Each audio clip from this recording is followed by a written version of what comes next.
Okay, it's been less than an hour since I got home from work. I wanted to record a video just to get the subject off of my chest, considering a buddy of mine wanted me to do this video. But before I do that, I wanted to show everyone, this is Lint. She is a kitten who lost her mittens. She came and joined us on 4th of July. I literally was walking the trash can back up to the house, and I thought it was our other cat, Fuji, and it turned out that Lint here was like hiding under the front porch. But I wanted to include her in a video because when I take her downstairs, the automatic silence remover will cut her out of the video. She's a good kitty. She's not going to be able to stay with us, I don't think, but isn't she adorable? She's fuzzy. That's why we call her Lint. Do you want to go back downstairs? You look like you want to go back downstairs. Alright, please hold, folks. I will be right back. My apologies. I do like to use my YouTube channel as a way to kind of catalog certain occurrences as they transpire in my life. And I was not kidding. She literally was, I think, just left out on the road, and one day, once I got home from work, I kept hearing a meowing, and I was like, who in the... And the dogs weren't barking, so I was like, my first thought was, it must have been Fuji, but it ended up being just a random stray kitty. Anyway, if you enjoy the video, please consider following the guidance of any of those signs that I have modified into the banner. But today, I wish to discuss a highly specific subject that was requested by a friend of mine, IRL, who I shall not refer to by their legal name, so we're just gonna call this person Shepard, after the Mass Effect series protagonist of the same name. So sometime back, probably a month and a half ago, from the date which I am recording this video on, July 8th, 2025, my buddy Shepard was like, you know, you should totally do a video about the Reapers from Mass Effect versus Godzilla. And this didn't entirely take me off guard because he is very much into the Halo franchise. Master Chief, you mind telling me what you're doing at McDonald's?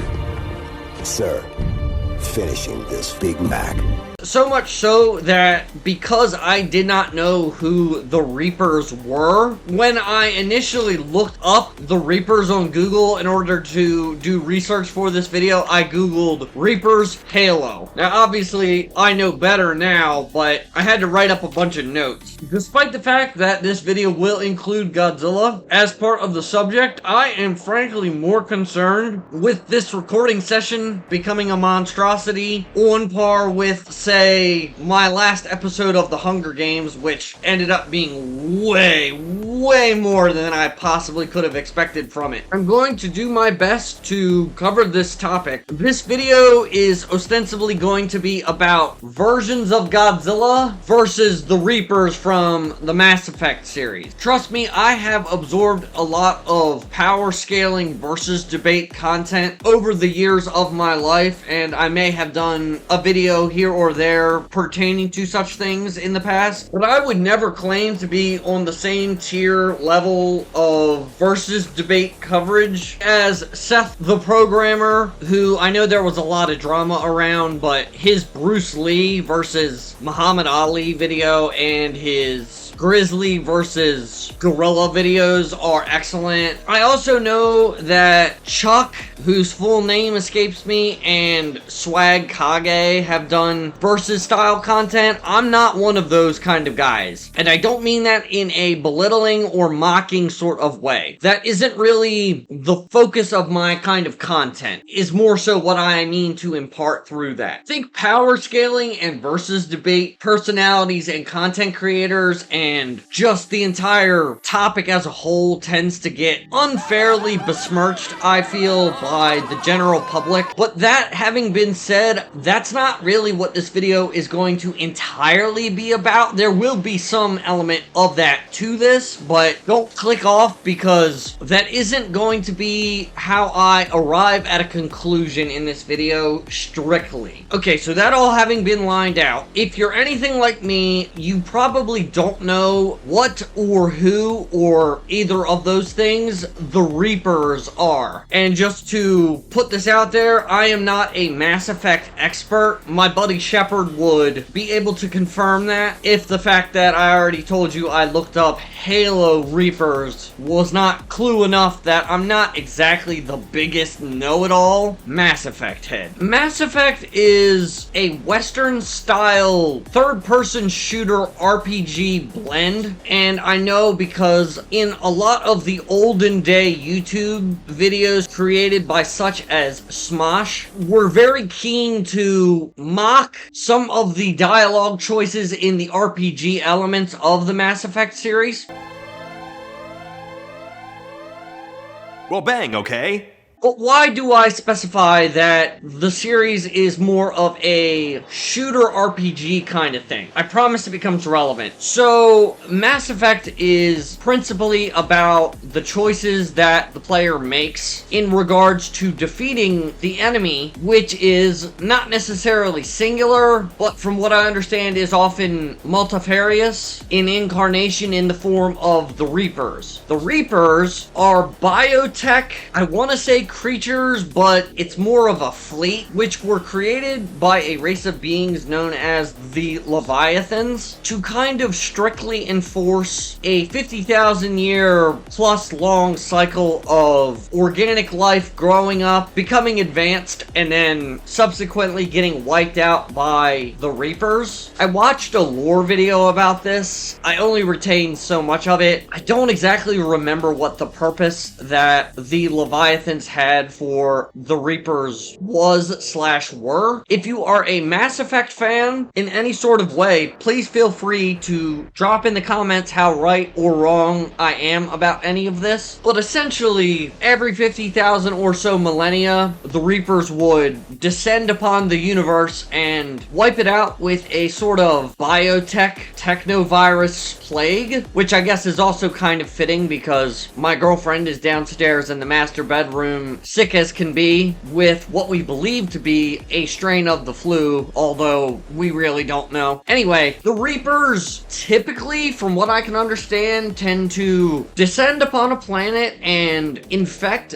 the native population with this technovirus, and then through that, they basically indoctrinate / mentally enslave the populace of whatever planet they have descended upon, with the ultimate end goal of utterly subsuming the population of that planet. Again, I do not remember the lore crystal clear because I have never played a Mass Effect game, but the more I got into it, the more I was interested by a lot of it. So before I kind of delve into that, in the opposing corner we have none other than Godzilla, the king of all monsters himself, and I picked the image very deliberately here, but I promise once I get more into the versus part of the video, I will explain in a little bit more depth why I picked Giora Goji Godzilla Ultima for both the recording layout and the video thumbnail. Okay, so there is an elephant in the room that is not Des Ghidorah or GMK Goji. Why did my buddy Shepard want me to do a video about Godzilla versus the Reapers from Mass Effect? Now, in my preliminary research before I sat down and started recording this haphazard doofy video, I found like a single Reddit thread on a versus debate subreddit, I believe, regarding this topic. So clearly other people have had this thought before. Now, I think the in-your-face obvious reason why anyone would suggest this versus debate topic is Godzilla's a giant dinosaur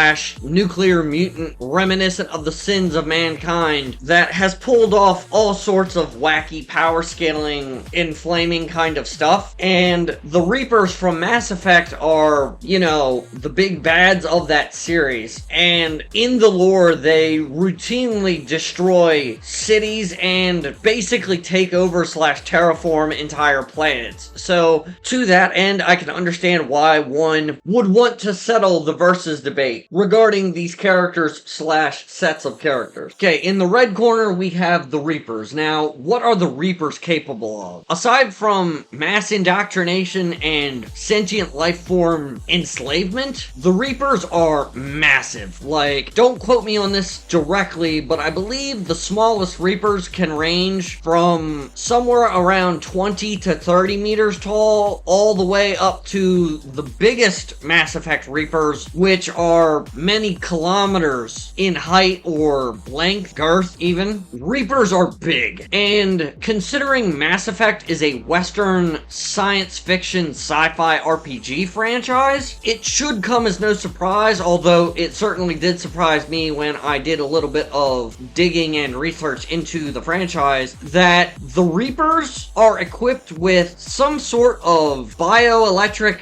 electrostatic railgun armaments, weapons, cannons, whatever you want to call them, and said weapons are capable of maybe not literally, but essentially atomizing / completely wiping out entire human cities, or I suppose extraterrestrial species cities, in like a single shot. Western science fiction gets pretty insane. It's just not the same as Eastern shonen and Eastern kinds of science fiction, which seem to be kind of crazy at the higher levels, but at the lower levels they're not typically so insane from a power scaling perspective. That said, the Reapers tend, from what I got my hands on, to be more so a threat to the main characters of the Mass Effect franchise due to, like I said earlier, the enslavement protocols, wherein they enslave some portion of the native population of a planet and then use that enslaved populace to engage in land war, terrestrial combat with that enslaved force. Gonna transition here. Godzilla is relatively simple at face value.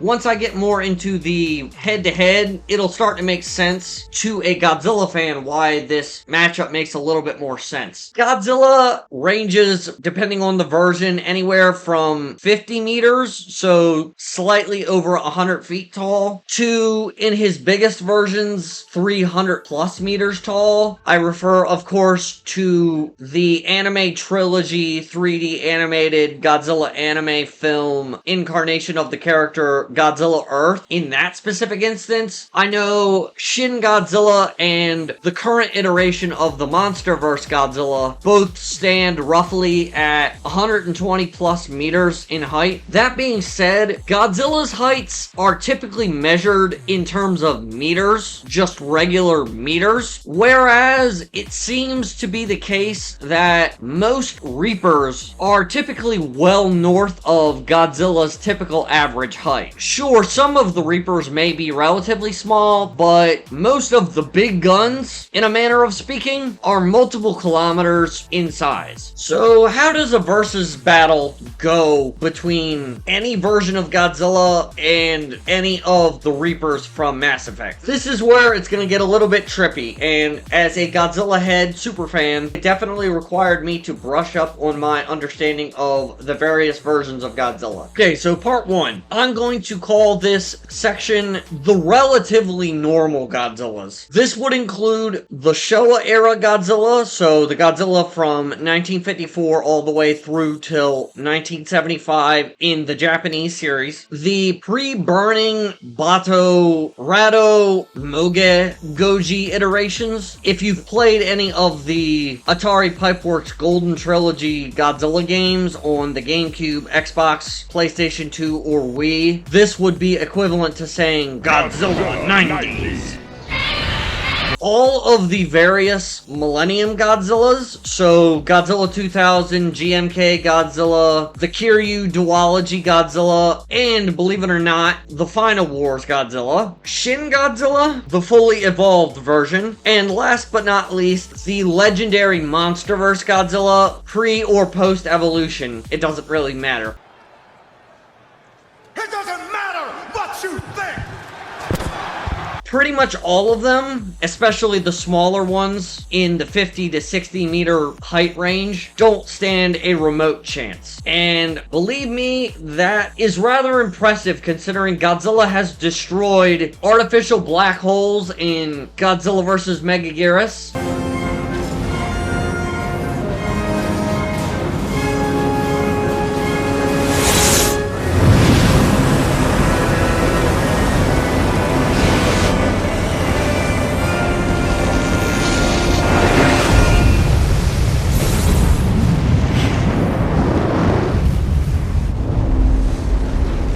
he basically point blank tanked a meteor impact in Godzilla Final Wars.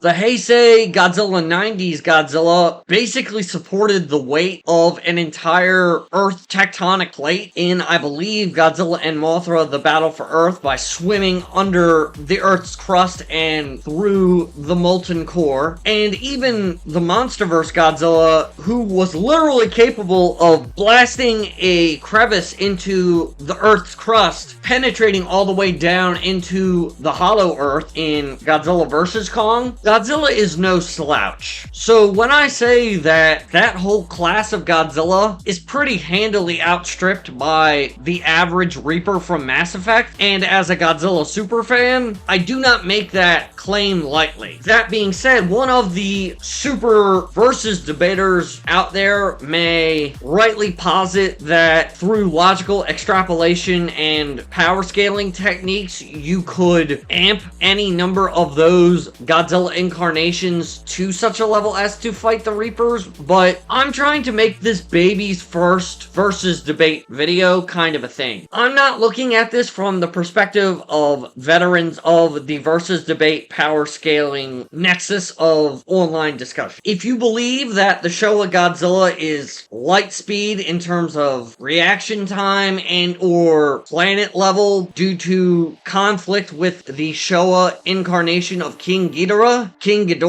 feel free to let it be known in the comments that you have a different opinion. But I'm not done yet, so stick with me. I may be going somewhere with this. The Reapers, which I have not talked about in a minute or so of this video, are modeled off of many of the concepts of the prolific writer H.P. Lovecraft, who I promise had no hand in coming up with the name for the kitten downstairs. If you know, you know. This is kind of reflected pretty opaquely, or maybe I should say obviously, in the behavior / purpose of the Reapers from Mass Effect. They enslave a population, wipe their brains, and basically bring death and destruction wherever they go. Much like Thanos from the pre-Avengers Endgame MCU, the Reapers are inevitable. Their cycles are constant and repeating. Every so often, they emerge from whatever mechanism of concealment keeps them from constantly being out there destroying stuff, and they wipe everything out, they kill everybody. It's pretty much unstoppable. Again, from what little I researched, that seems to be why they're so big and bad in the first 3 Mass Effect games. And don't quote me if I'm wrong, please correct me if I am. I believe Mass Effect 3 ends on a cliffhanger where the Reapers make it to planet Earth finally, and the game pretty much ends on the question of, is the human race exempt from this genocide extinction level invasion by the Reapers? Because I have described just how powerful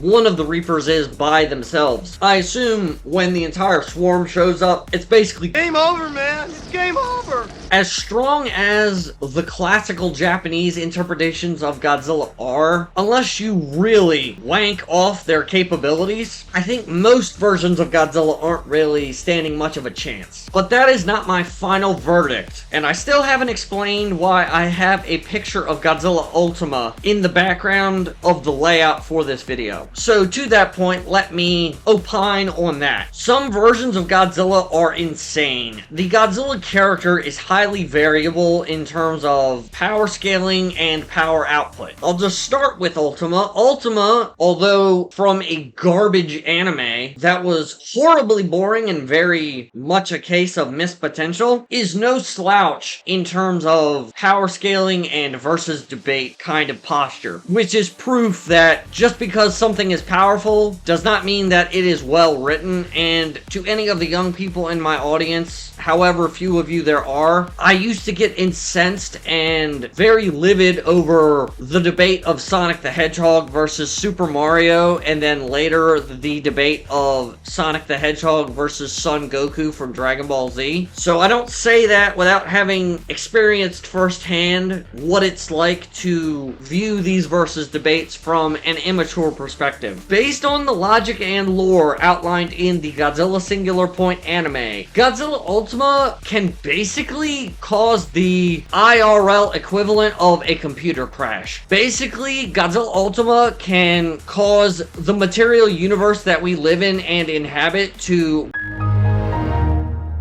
Now, this is an instance where the lore and what is showcased in the media itself are kind of at odds. Even as a Godzilla superfan, I can understand that if you watched Godzilla Singular Point, you might not think that Godzilla Ultima was anything special, but based on the properties of the red dust and some of the lore that is laid out by Pelops 2 and the other vastly inferior characters of the series, Godzilla Ultima could hypothetically be able to take on, at the very least, one Mass Effect Reaper, if not the entire fleet of them, because if Godzilla Ultima is capable of causing a universe reboot, software update style crash, he, by that very thing, is miles ahead of even an entire swarm of Reapers. The version of Godzilla from the IDW comic series, Godzilla in Hell, is in a similar boat, although a slightly different one, because Godzilla in Hell is trippy almost intentionally. Like, the version of Godzilla seen in Godzilla in Hell is not explicitly universe-threatening in terms of overall power. If you go with the assumption that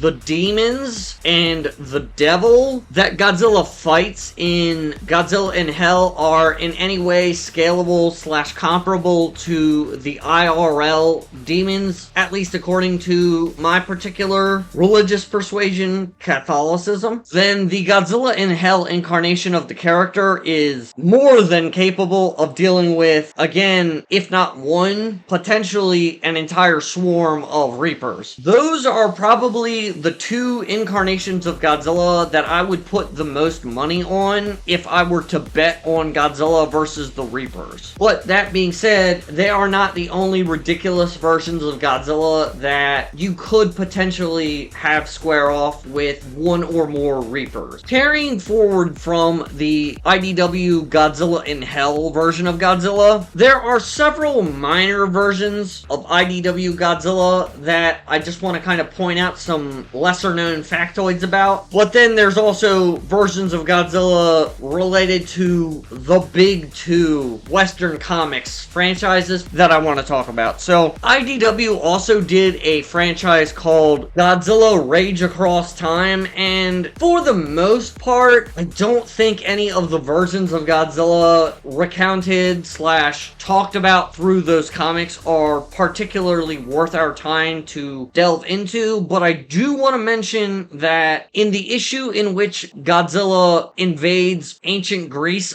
/ Pompeii,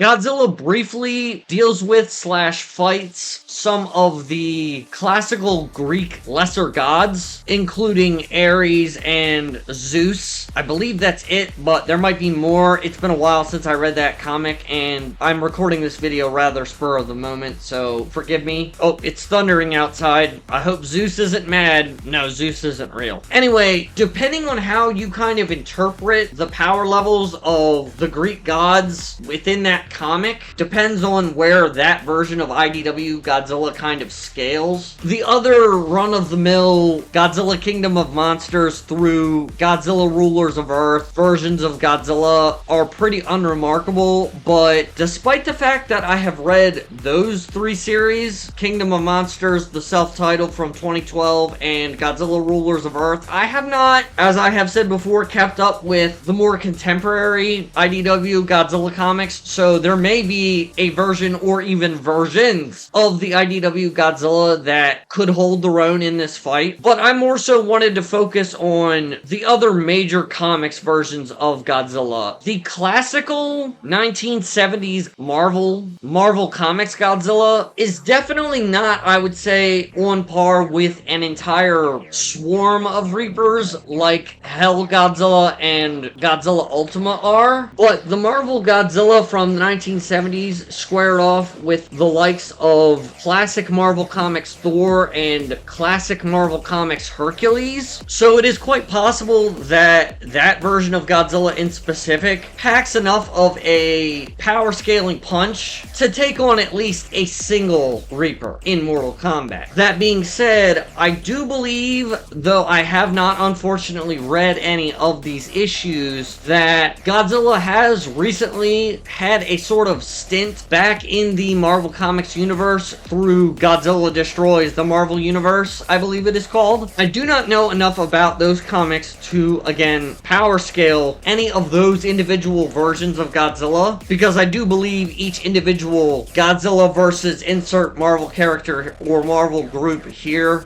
is unrelated to the other ones, but based on what I do know, in the Godzilla versus the Fantastic Four issue, King Ghidorah gets amped by Galactus and or the Power Cosmic, and through some series of events in the issue, Godzilla becomes amped by the Power Cosmic, and I'm not a Marvel Comics diehard superfan, but from what I understand, anyone who has the Power Cosmic basically has the powers of literal God, like not Thor or Ares or Zeus kind of levels of power. I mean, literal creator of the universe level untouchability. I also know that there is a version of Godzilla in Godzilla Destroys the Marvel Universe where Godzilla ingests or in some way becomes affected by the gamma-powered blood of the Incredible Hulk, which is just a can of worms too disgusting to really go into here. If you don't know anything about the Hulk, just look up World Breaker Hulk, and I mean, I don't know how gamma radiation ties into all the stuff with the Immortal Hulk and the one below all, but if that version of Godzilla is in any way immune to gamma radiation or the Hulk's blood,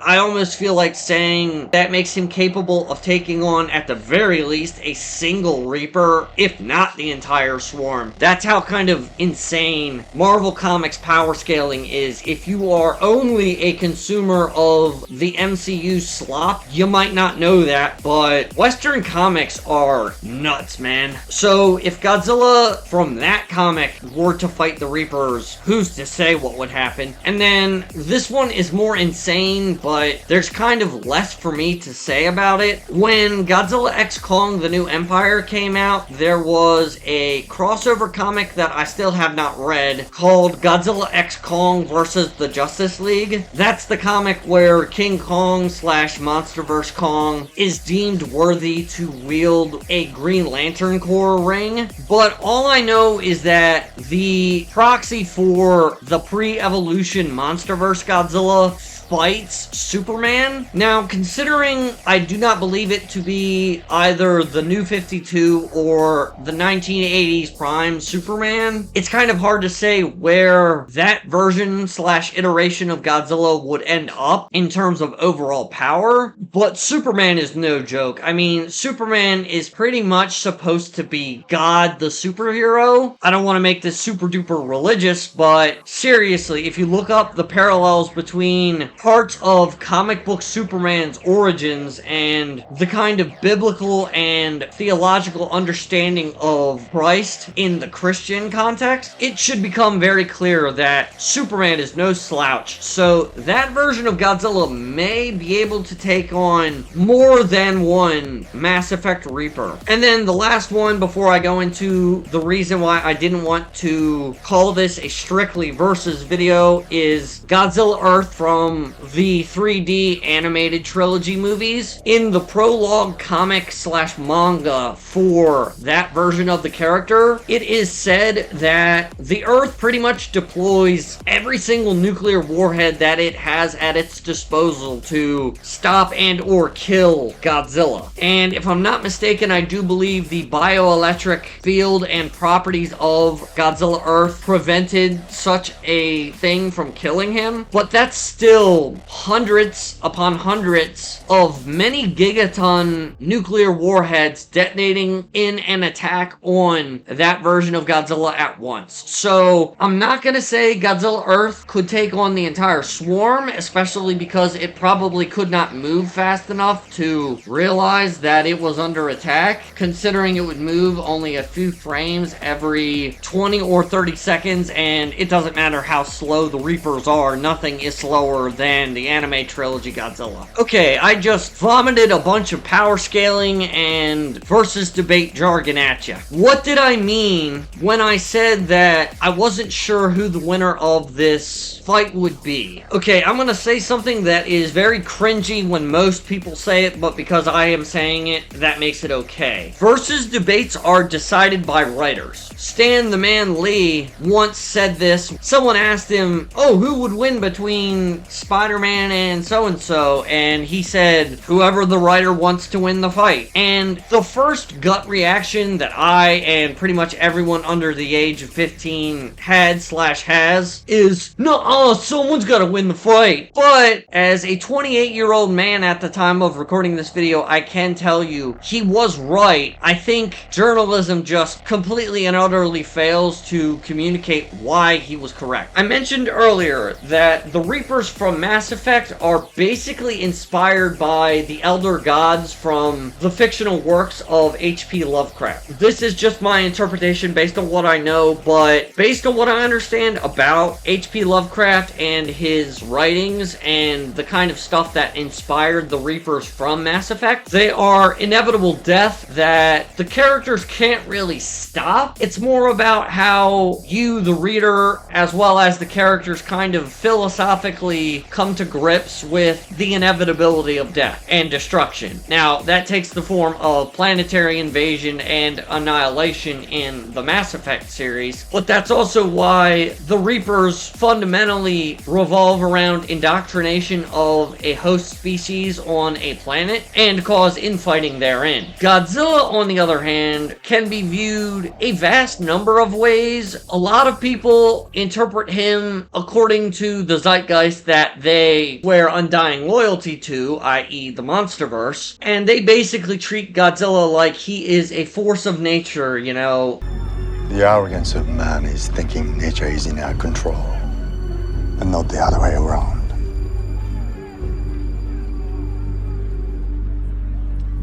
Let them fight.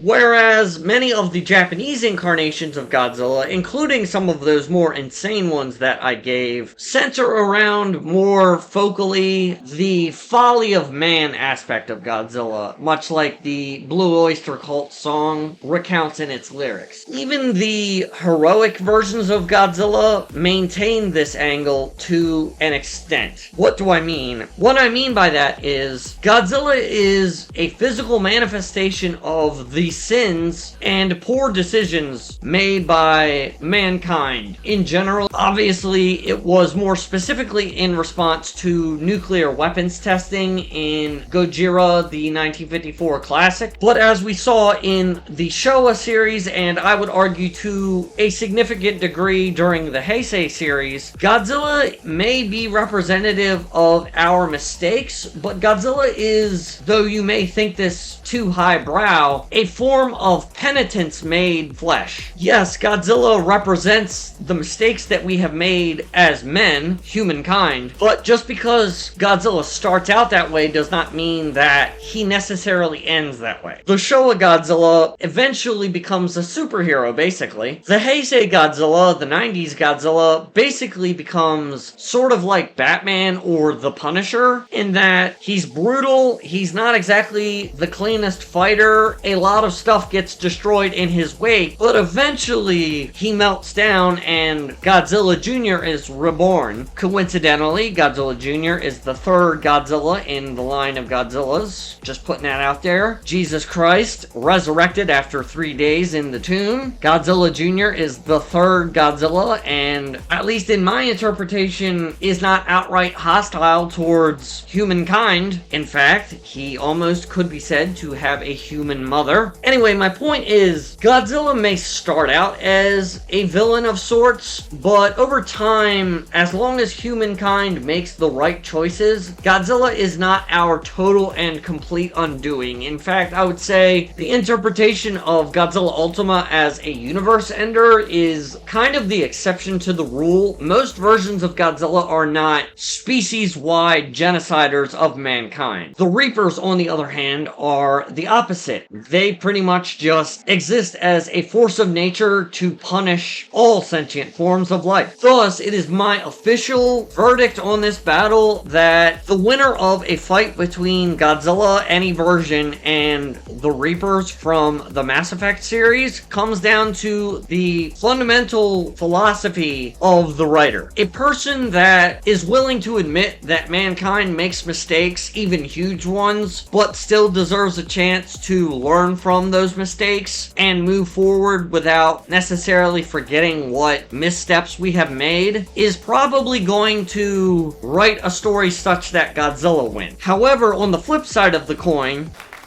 there's a flip side to that coin.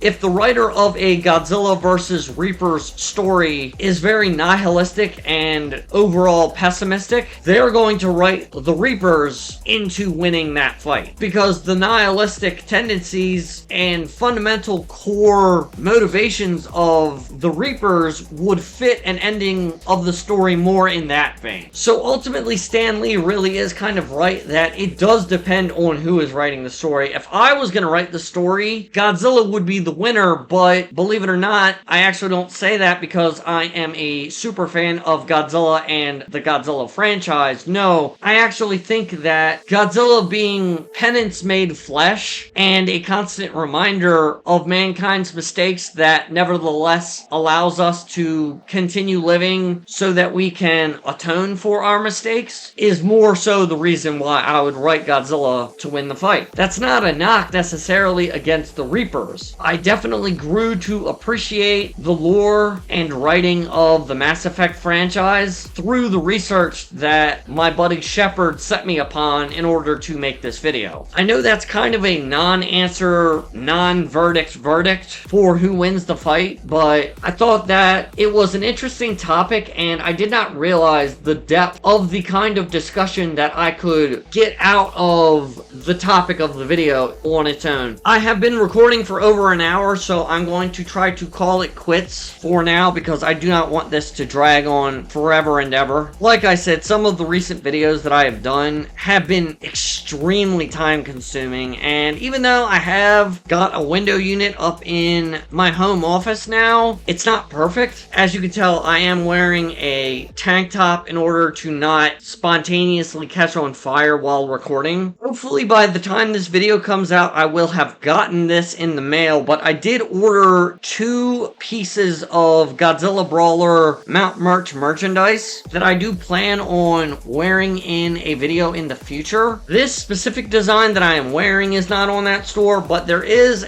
a rough equivalent to my STEM tank top available on Mount Merch if you are at all interested. Either way, my voice is dying and I haven't had anything to drink in like 20 minutes. So I hope you enjoyed the video and I hope you took it easy while you watched. And until next time, guys, I will catch you on the flip side.